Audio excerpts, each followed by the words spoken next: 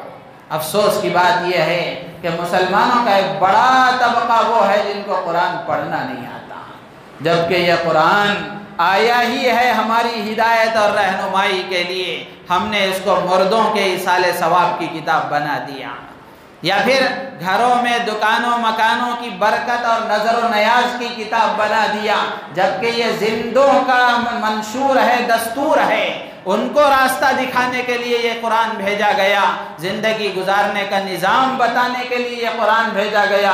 مسلمان اس کو لپیٹ کر اپنے کونے میں رکھ دیتا ہے، اور جب کسی کا انتقال ہوتا ہے تو پڑھنے کے لیے کھولا جاتا ہے۔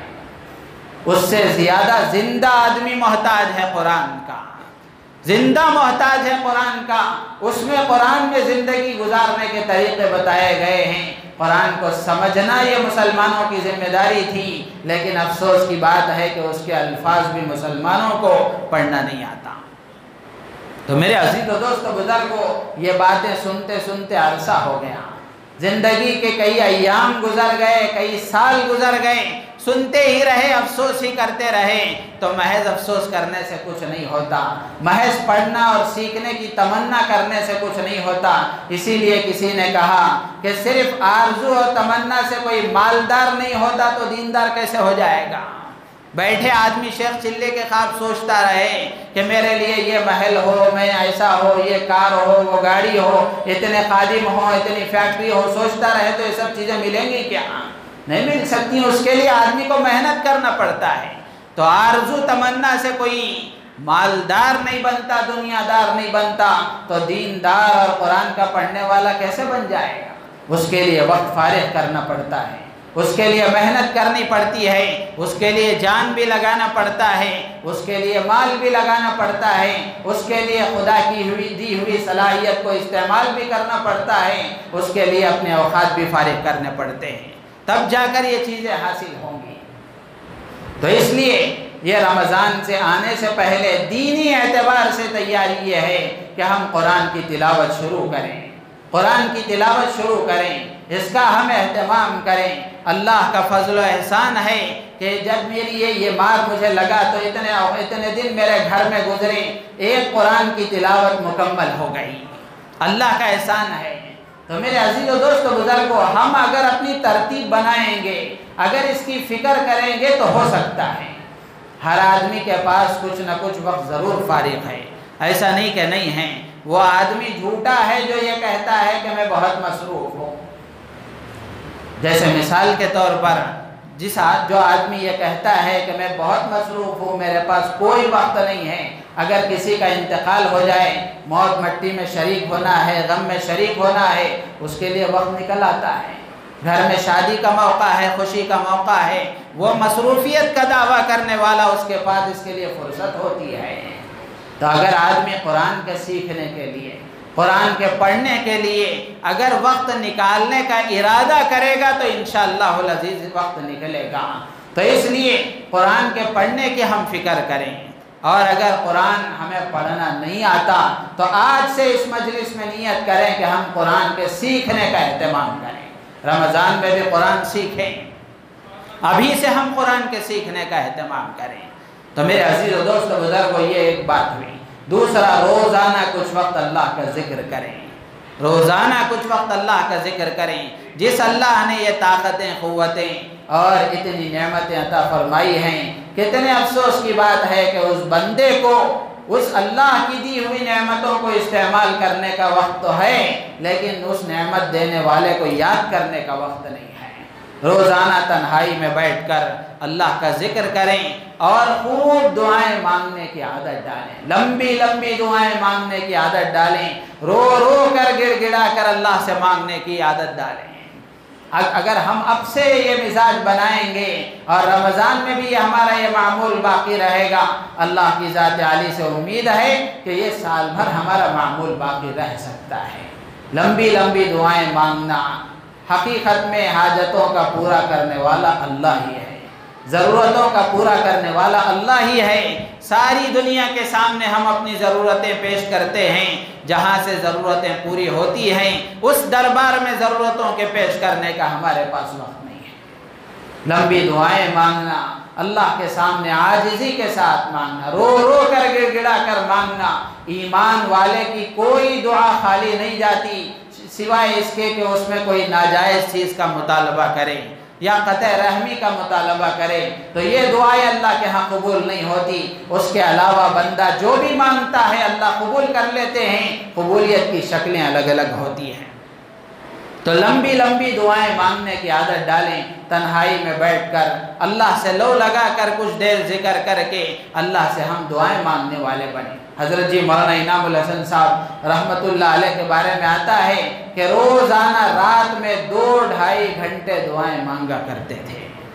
2-2.5 گھنٹے۔ میرا بولنا آسان ہے، آپ کا سننا آسان ہے۔ امام صاحب ربنا آتنا پڑھتے ہیں تو وہ سننے کے لیے مصلیوں کے پاس وقت نہیں ہے، خود دعا کرنا تو دور کی بات ہے، امام صاحب کی دعا سننے کے لیے بھی وقت نہیں ہے۔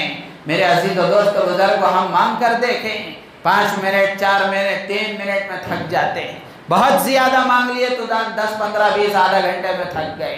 روزانہ بلا ناغہ جب حضرت کا انتقال ہوا، اس کے بعد جب پہلی مجلس ہوئی، حضرت مولانا احمد لاٹ صاحب دامت برکاتہم نے اس وقت میں سنایا تھا کہ بھائیو اب تو اپنے آپ کو سدھار لو، اس لیے کہ وہ زبان اب بند ہو چکی ہے جو تمہاری کوتاہیاں رات میں اللہ کے پاس معاف کروایا کرتی تھی۔ روزانہ 2-2 گھنٹے 2.5 گھنٹے اللہ کے سامنے دعائیں مانگا کرتے تھے۔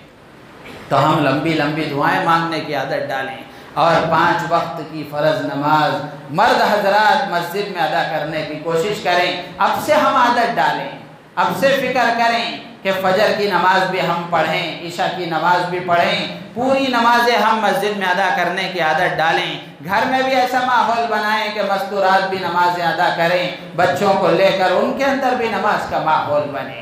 تو یہ جو دینی اعتبار سے تیاری ہوئی، اور اپنی زکوٰۃ کی ادائیگی کا نظام بنائیں، رمضان سے پہلے ہی ادا کرنے کی کوشش کریں۔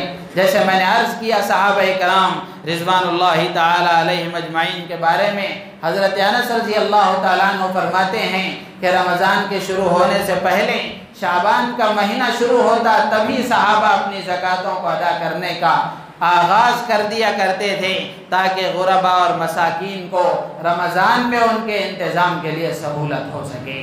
تو اس لیے ہم اس کا بھی اہتمام کریں، اور بقیہ باتیں اگلی جمعہ عرض کی جائیں گی۔ اللہ تعالیٰ سے دعا ہے اللہ تبارک و تعالیٰ ہم تمام کو ان باتوں پر عمل کی توفیق عطا فرمائے، ہماری نیتوں میں اخلاص پیدا فرمائے۔ آخر دعوانا الحمدللہ رب العالمین۔